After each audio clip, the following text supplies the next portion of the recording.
오늘 설교 성경 본문 제가 봉독하겠습니다. 시편 139편 1절부터 6절, 17, 18절, 23, 24절입니다. 거룩하신 하나님의 말씀입니다. 여호와여, 주께서 나를 살펴보셨으므로 나를 아시나이다. 주께서 내가 앉고 일어섬을 아시고 멀리서도 나의 생각을 밝히 하시오며 나의 모든 길과 내가 눕는 것을 살펴보셨으므로 나의 모든 행위를 익히 하시오니 여호와여, 내 혀의 말을 알지 못하시는 것이 하나도 없으시니이다. 주께서 나의 앞뒤를 둘러싸시고 내게 안수하셨나이다. 이 지식이 내게 너무 기이하니 높아서 내가 능히 미치지 못하나이다. 하나님이여, 주의 생각이 내게 어찌 그리 보배로우신지요. 그 수가 어찌 그리 많은지요. 내가 세려고 할지라도 그 수가 모래보다 많도소이다. 내가 깰 때에도 여전히 주와 함께 있나이다. 하나님이여, 나를 살피사 내 마음을 아시며 나를 시험하사 내 뜻을 아옵소서. 내게 무슨 악한 행위가 있나 보시고 나를 영원한 길로 인도하소서. 아멘. 너 자신을 알라. 아주 유명한 문장이죠. 보통은 히랍의 철학자 소크라테스의 말로 많이 알려진 문장입니다. 그런데 디오게네스라는 히랍의 철학자는 너 자신을 알라, 이 문장을 탈레스라는 철학자가 먼저 말했다고 했고, 또 어떤 사람은 스파르타의 킬론이라는 사람이 이 문장을 제일 먼저 말했다고도 합니다. 그런데 가장 인정받는 것으로는 이 문구가 델포이에 있는 아폴로 신전의 그 앞마당에 새겨져 있었다. 이게 이제 제일 신뢰받는 얘기입니다. 소크라테스가 살았던 시대는 아테네의 민주주의가 전체적으로 부패하고 무너져 가던 시기였습니다. 사람들의 윤리적인 타락이 극심했습니다. 소크라테스는 당시에 그런 사회적 혼란, 타락이 원인이 무지 때문이다. 사람들의 악덕이 무지 때문이라고 판단했습니다. 특별히 자기 자신이 누구인지를 제대로 알지 못하는 이 자신에 관한 무지가 가장 큰 문제라고 봤고, 그래서 이 유명한 문구 너 자신을 알라, 이 경구를 사용하면서 젊은이들을 가르쳤던 것입니다. 자기 자신을 아는 것, 누구에게나 결코 쉬운 일이 아닙니다. 아까 말씀드린 히랍의 철학자 탈레스는 가장 어려운 일이 뭐냐? 자신을 아는 것이다. 그러면 쉬운 일은 뭐냐? 남에게 충고하는 것이다. 이렇게 말했습니다. 이런 생각을 하면서 예수님께서 가르쳐 주신 산상수훈의 말씀이 떠오릅니다. 마태복음 7장 3절부터 5절에 있는 말씀입니다. 어찌하여 형제의 눈 속에 있는 티는 보고 내 눈 속에 있는 들보는 깨닫지 못하느냐? 보라, 내 눈 속에 들보가 있는데 어찌하여 형제에게 말하기를 나로 내 눈 속에 있는 티를 빼게 하라 하겠느냐? 외식하는 자여, 먼저 내 눈 속에서 들보를 빼어라. 그 후에야 밝히 보고 형제의 눈 속에서 티를 빼리라. 아멘. 너 자신을 알라, 이 문구는 그러니까 2000 몇백 년 동안 인류 역사에 내려온 거죠.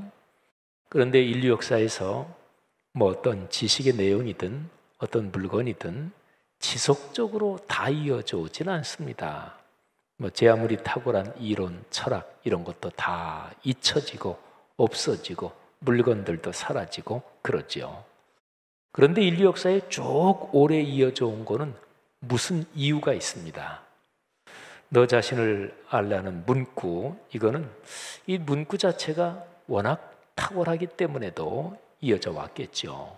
그런데 더 결정적인 것은 이 내용이 사람의 인류의 공통 경험이기 때문에 그렇습니다. 동서고금을 막론하고 사람에게 가장 어려운 것은 사람을 아는 게 어렵습니다. 우리말에도 열길 물속은 알아도 한길 사람 속은 모른다고 그러잖아요. 사람을 아는 게 어려워요. 그런데 특별히 자기가 자신을 깊이 아는 것, 제대로 아는 것 가장 어렵습니다. 자신을 과대평가하며 우쭐대거나 반대로 과소평가하며 자기 열등감에 시달리는 일은 무지무지하게 많죠. 다른 사람과의 비교 의식에 빠지면 이런 문제는 걷잡을 수 없이 더 커집니다. 있는 그대로 붙이거나 빼거나 하지 말고 있는 그대로 자신을 성찰하고 자기 모습 그대로를 사랑하고 감사하며 사는 것, 이거는 참으로 대단한 지혜고 삶에서 최고의 예술이라고도 얘기할 수 있습니다. 자, 여러분이 한번 생각해 보세요. 누가 나를 가장 잘 알까요? 한번 생각해 보세요. 여러분을 가장 잘 아는 사람이 누굽니까?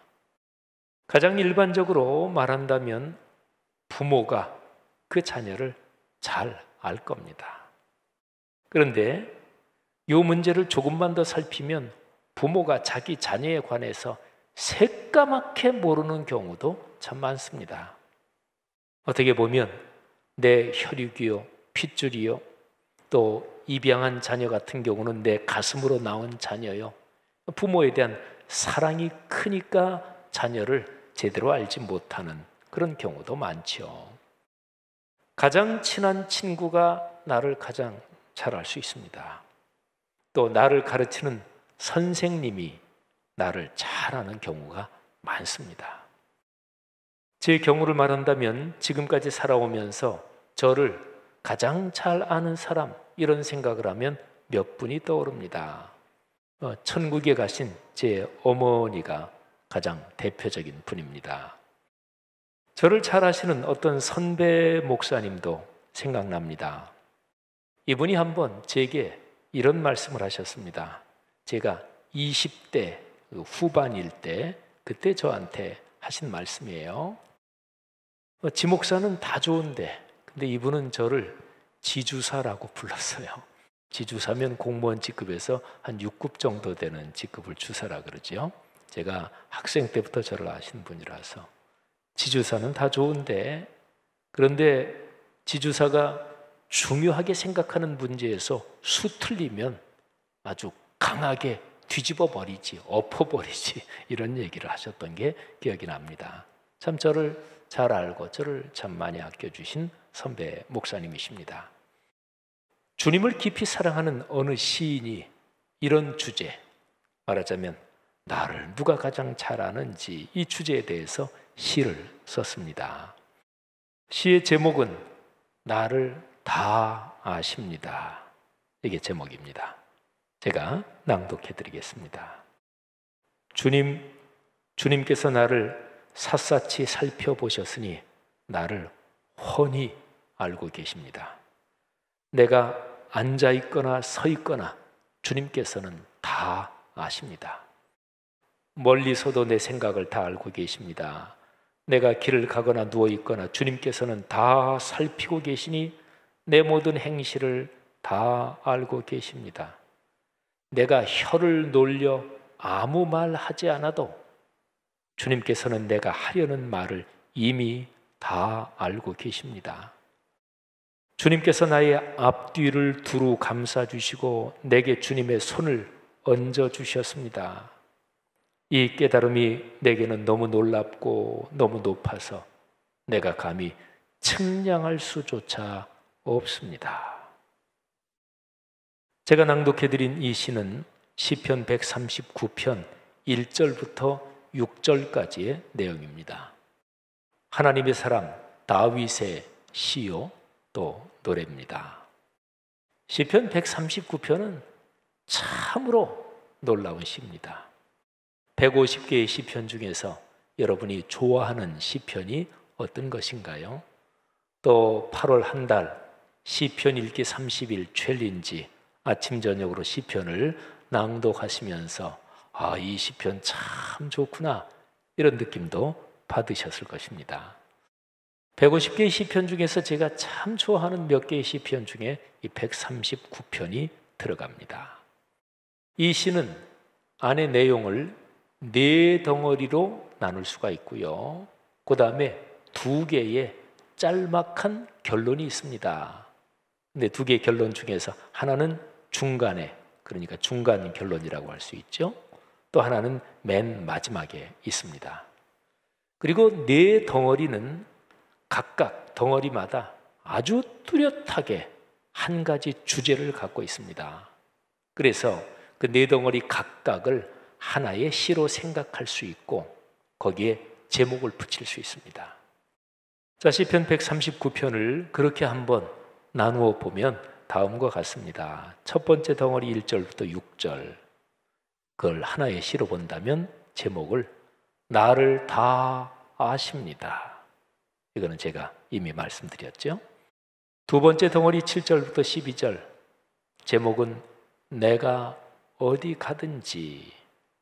세 번째 13절부터 16절, 제목은 나를 지으셨습니다.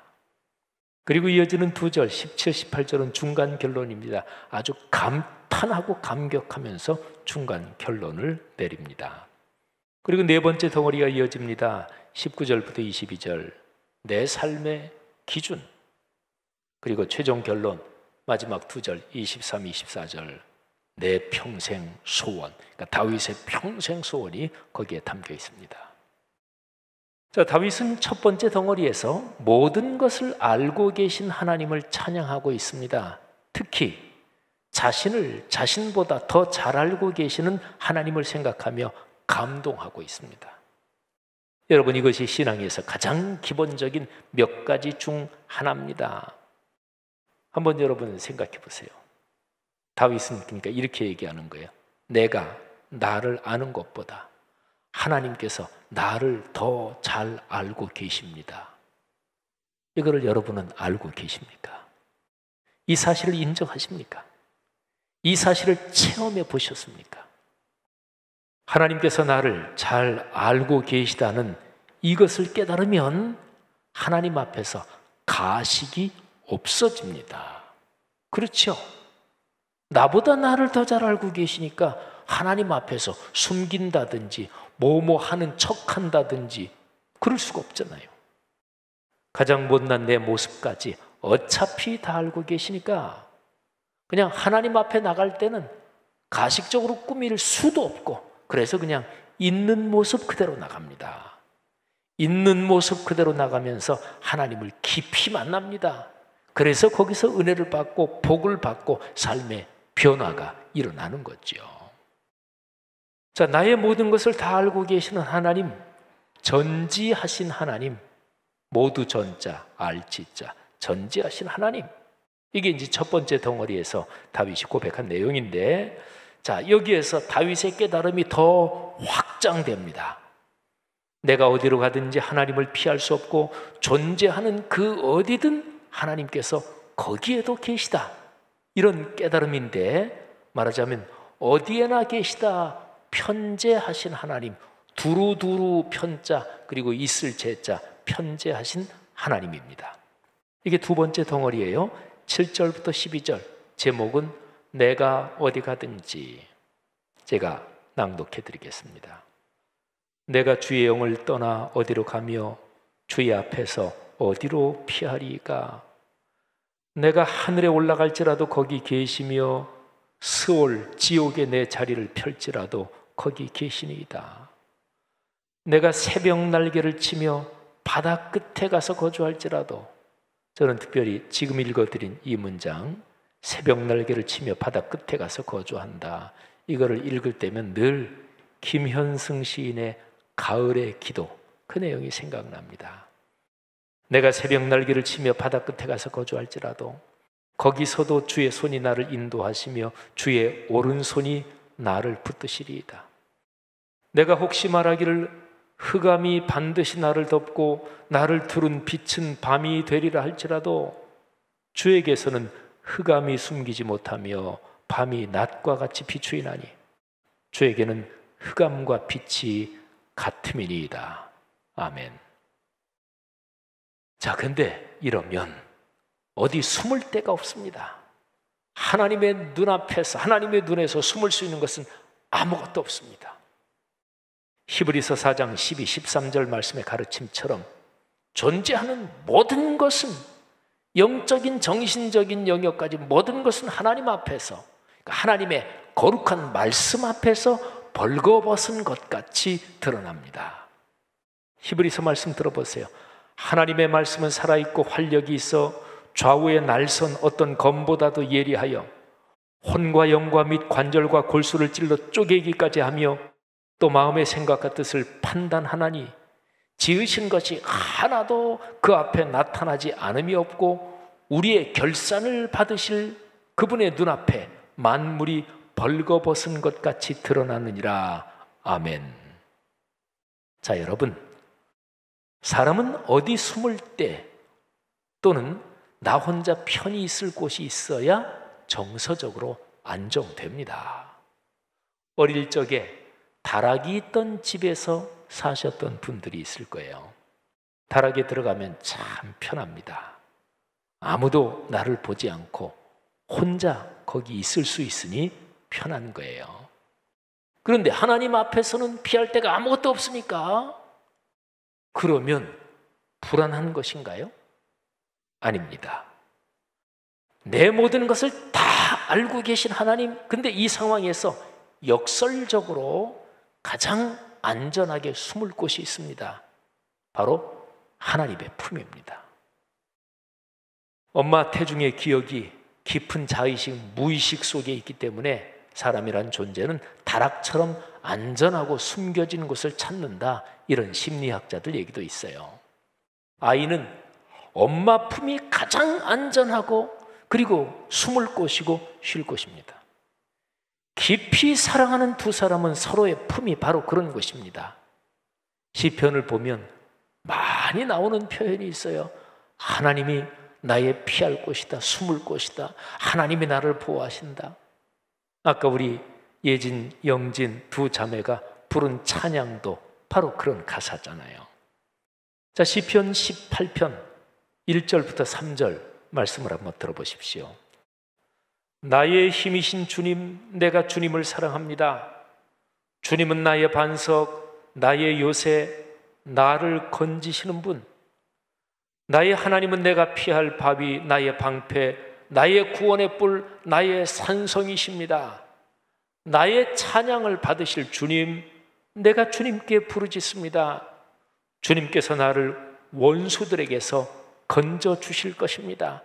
아멘.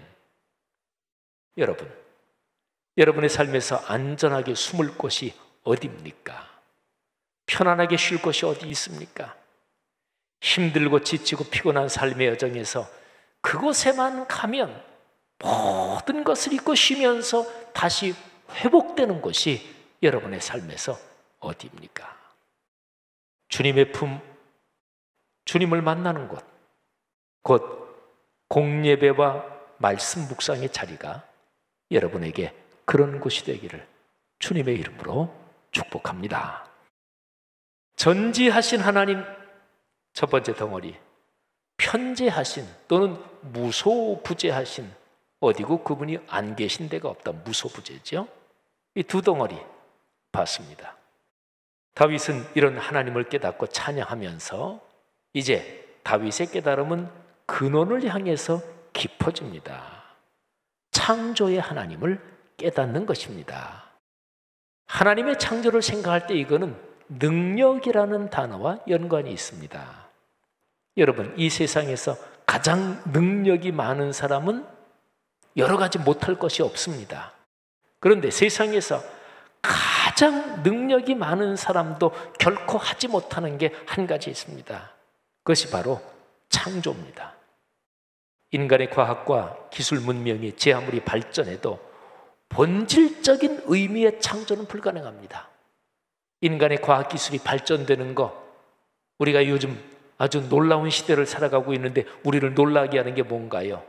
AI, 아티피셜 인텔리전스, 인공지능 또는 사물 인터넷 또는 사람의 유전자 조작으로 뭐 이런저런 상상도 할 수 없는 일이 이게 현재 우리가 사는 세상에서 벌어지고 있잖아요. 그러나 기술 문명이 제 아무리 발전해도 절대 아무것도 없는 상태에서 유가 생기는 거, 그거는 인간으로서 할 수 없습니다. 삼위일체 하나님이 바로 그런 창조의 주권자십니다. 그러니까요, 하나님의 창조주 하나님을 얘기할 때는 그거는 전능하신 하나님, 바로 그 주제를 말하는 것입니다. 시편 139편 13절부터 16절 말씀이 그 주제를 담고 있는데 제목은 나를 지으셨습니다. 전능하신 하나님을 고백하는 다윗의 심정을 한번 느껴보십시오. 주님께서 내 장기를 창조하시고 내 모태에서 나를 짜 맞추셨습니다. 내가 이렇게 빚어진 것이 오묘하고 주님께서 하신 일이 놀라워 이 모든 일로 내가 주님께 감사를 드립니다. 내 영혼은 이 사실을 너무도 잘 압니다. 은밀한 곳에서 나를 지으셨고 땅속 깊은 곳 같은 저 모태에서 나를 조립하셨으니 내 뼈 하나하나도 주님 앞에서는 숨길 수 없습니다.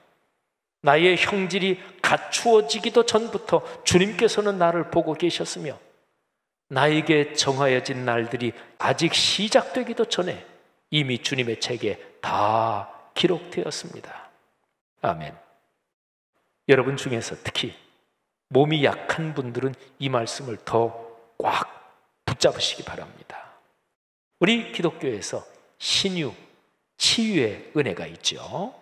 그런데요, 신유, 치유의 은혜의 의료적인 도움도 거기에 들어갑니다. 의료적인 그런 거를 거부하는 사람은 그건 맹신이요, 광신이요, 그건 기독교 신앙이 아니에요. 의료도 신유의 은혜에 들어가요. 그런데 어쨌든 치유에 관해서 가장 근본적인 토대는 하나님께서 내 몸을 만드셨습니다. 그래서 내 몸을 누구보다, 나보다, 의사보다, 가장 탁월한 명의보다 더 잘 알고 계십니다. 이 고백이 신유의 은혜에서 가장 기초고 토대입니다. 내 몸에 보이는 것들과 보이지 않는 몸 안의 모든 것, 나의 정신과 영적인 작용까지 하나님께서 만드셨습니다. 그래서 그분이 가장 잘 아십니다. 이런 사실을 인정하고 깨닫고 주님을 신뢰할 때 그때 신유의 은혜가 작동이 됩니다. 하나로 긴밀하게 연결되어 있는 사람의 몸, 마음, 영혼은 떨어져 있지 않아요? 하나로 긴밀하게 연결되어 있는 이런 몸과 마음과 영혼이 전인적으로 건강해지는 토대가 바로 하나님이 나를 지으셨습니다. 이걸 인정하는 거예요. 여러분에게 이런 신유의 은혜가 충만하기를 주님의 이름으로 축복합니다. 자, 지금까지 우리는 시편 139편에서 세 덩어리를 살펴봤어요. 다윗은 하나님이 얼마나 놀라운 분인지, 그리고 그토록 놀라운 그 하나님이 나를 얼마나 사랑하고 계신지를 깨닫고 고백하며 찬양합니다. 세 가지는 전지하신 하나님, 편재하신 하나님, 또는 무소부재하신 하나님, 그리고 전능하신 하나님이죠. 여기에서 첫 번째와 세 번째 전지전능을 하나로 묶으면 전지전능하신 하나님, 무소부재하신 하나님, 이런 거지요. 근데 이거를 묵상하면서 다윗이 노래하면서 점점 감격이 커져서 어찌할 바를 모르는 거예요. 그래서 감격, 감탄하면서 중간 결론을 내리는데 그게 17, 18절이에요. 제가 참 좋아하는 구절입니다. 하나님이여, 주의 생각이 내게 어찌 그리 보배로우신지요. 그 수가 어찌 그리 많은지요. 내가 세려고 할지라도 그 수가 모래보다 많도소이다. 내가 깰 때에도 여전히 주와 함께 있나이다. 아멘. 여러분, 보통 어떤 사람이 얼마나 지혜로운지를 흔히 수로 표현합니다. 고수가 있고 하수가 있습니다. 수가 적은 사람이 많고 엄청나게 수가 많은 사람도 있습니다. 진짜로 지혜로운 사람이 가진 수는 저급한 사람이 헤아리지 못합니다. 바둑이나 장기의 고수, 고수는 다르죠. 히딩크 같은 축구 명감독이 괜히 명감독이 아닙니다. 그런데요, 하나님의 수가, 창조의 주권자이신 삼위일체 하나님의 수가, 그리고 모든 것을 알고 계시고 어디에나 계신 그 하나님의 수가 가장 많고 큽니다. 사람이 도무지 짐작조차 할 수 없습니다. 하나님을 신뢰하며 그분의 도움을 구하는 사람에게 하나님은 당신의 수를 통해서 은혜를 베풀어 주십니다. 하나님의 수를 구하십시오. 주님께 간구하십시오. 주님의 수가 여러분의 삶에서 아름답게 작동하기를 주의 이름으로 축복합니다. 자, 다윗은 이제 네 번째 덩어리로 넘어가는데 여기에서 아주 중요한 깨달음을 고백합니다. 지금까지 세 덩어리의 깨달음을 통해서 다윗은 전지전능하시며 무소부재하신 하나님을 찬양했죠. 다윗은 이제 네 번째 덩어리에서 그런 하나님의 손을 꼭 잡고 삶의 여정을 걸어가는데 반드시 필요한 조건, 그 조건이 뭐냐? 이거를 깨닫습니다. 19절부터 22절이에요. 제목은 내 삶의 기준. 내용이 뭐냐면 죄악과 거짓에 대한 태도. 그게 이제 여기 나와요. 들어보시죠.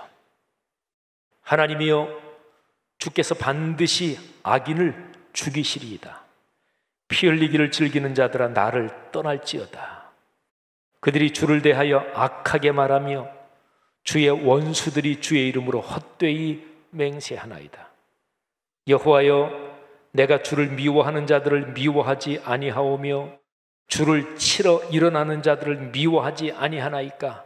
내가 그들을 심히 미워하니 그들은 나의 원수들이니이다. 아멘. 교회와 그리스도인은 죄악과 거짓에 대하여 입장을 정리해야 합니다. 그러니까 요즘 하도 카톡, 유튜브 등등을 통해서 가짜 뉴스들이 얼마나 많은지 몰라요.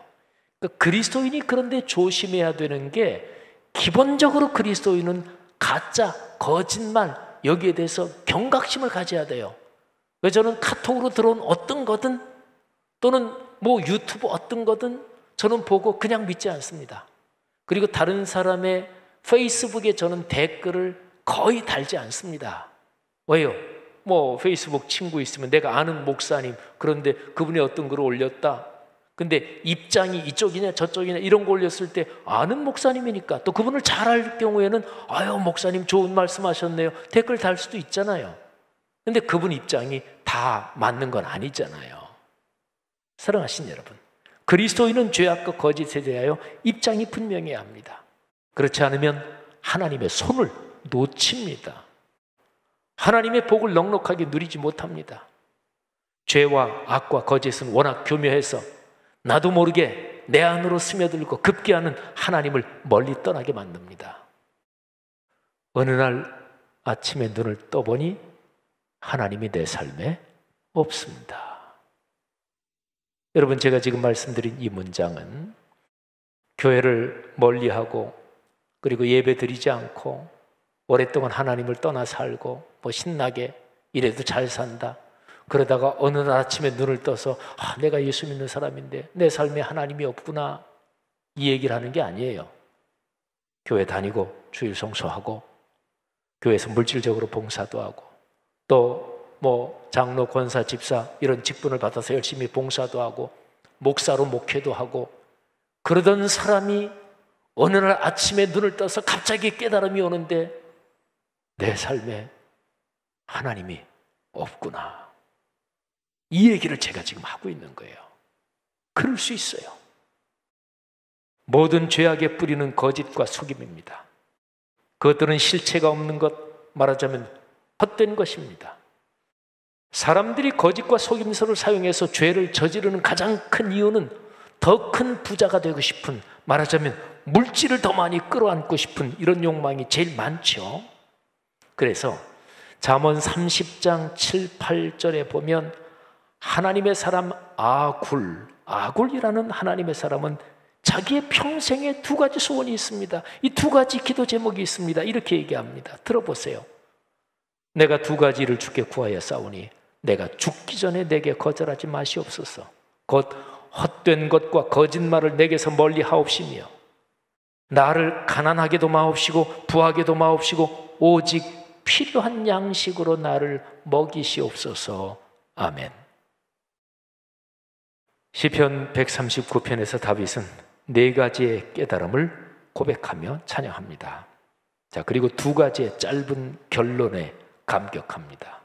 자, 우리는 지금까지 네 가지의 깨달음을 받고, 그리고 두 가지 결론 중에서 중간 결론은 이미 봤어요.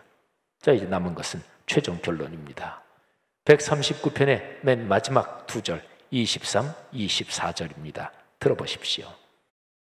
하나님이여 나를 살피사 내 마음을 아시며 나를 시험하사 내 뜻을 아옵소서. 내게 무슨 악한 행위가 있나 보시고 나를 영원한 길로 인도하소서. 아멘. 끝이 좋아야 좋은 것입니다. 독일어 속담에 엔데 굿, 알레스 굿. 끝이 좋으면 좋다. 이런 표현도 그런 거예요. 마지막에 웃는 사람이 진짜 승자입니다. 이 세상에서 제 아무리 잘 먹고 잘 살아도 영원한 멸망에 이르면 헛것입니다.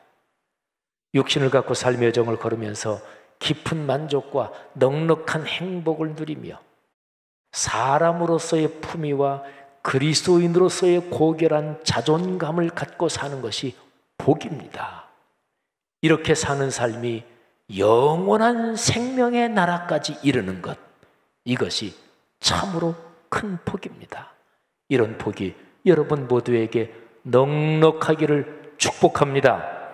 그런데 이 길을 멋지게 성공적으로 걷기 위한 조건이 있어요. 지금 최종 결론 23, 24절에 그 조건이 나와요. 자기 성찰입니다. 참 중요한 일이죠. 자기 성찰이 없는 사람은 결코 사람다움의 아름다움을 누릴 수 없습니다. 일반적으로 말하면 자기 성찰을 하는 사람, 그 사람이 가장 고결하고 품이 있는 사람이에요.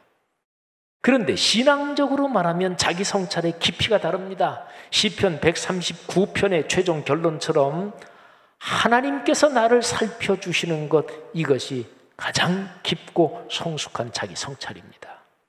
구체적으로 말하면 날마다 하나님의 말씀을 묵상하면서 거룩한 말씀이 나를 살피게 하는 거지요. 우리가 말씀을 내가 읽잖아요. 내가 묵상하잖아요. 그런데 말씀 묵상의 본령은 가장 깊은 것은 내가 말씀을 읽고 묵상하지만은 그러나 깊이 들어가면서 하나님의 말씀이 나를 읽는 거예요. 이게 말씀 묵상의 축복이에요. 사랑하는 성도들이여, 여러분의 삶이 이런 여정이기를 주님의 이름으로 축복합니다.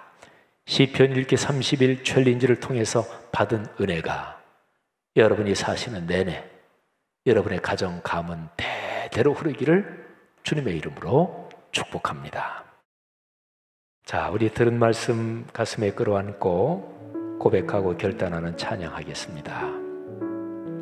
이 찬양은 시편 139편의 맨 마지막 두 절 최종 결론이 아주 참 잘 담겨 있고, 아니 시편 139편 전체의 내용이 담겨 있다고도 볼 수 있습니다.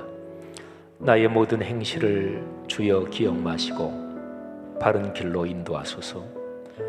기쁠 때나 슬플 때 나와 동행하시며 밤낮으로 인도하소서. 내 모든 형편을 다 기억하시고 늘 나와 동행하옵소서. 나의 생명 주 앞에 남김없이 드리니 주여 나를 지켜주소서. 깊이 고백하며 찬양하겠습니다.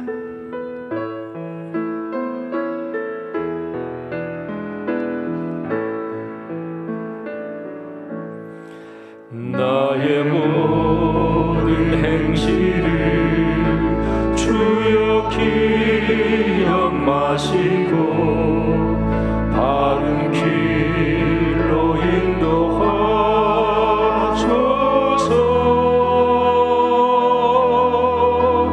기쁠 때나 슬플 때 나와 동행하시며 밤낮으로 인도하소서.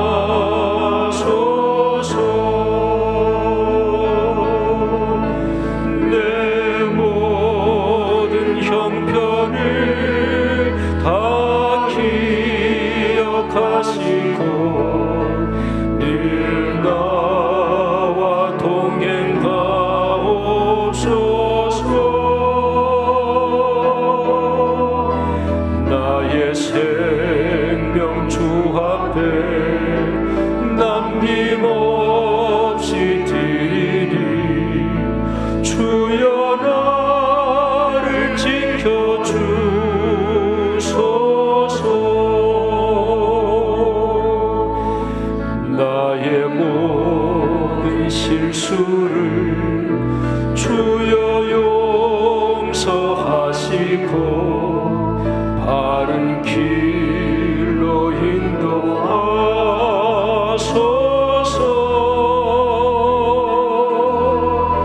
주의 크신 사랑과 하늘나라 영광을 나도 전파하게 하소서.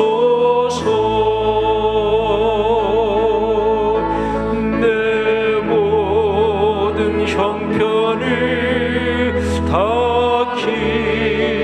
기억하시고 늘 나와 동행하옵소서.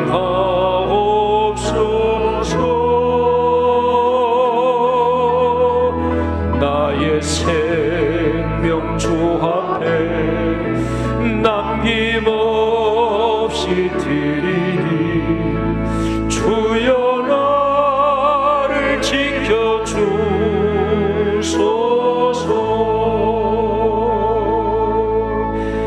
이 땅 위의 모든 것 마지막 날 될 때에 주여 나를 받아주소서.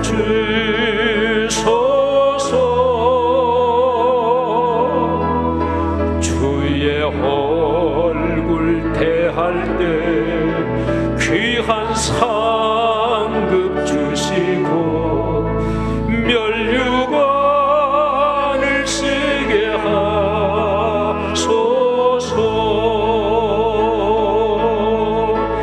내 모든 형편을 다 기억하시고 늘 나와 동행하옵소서.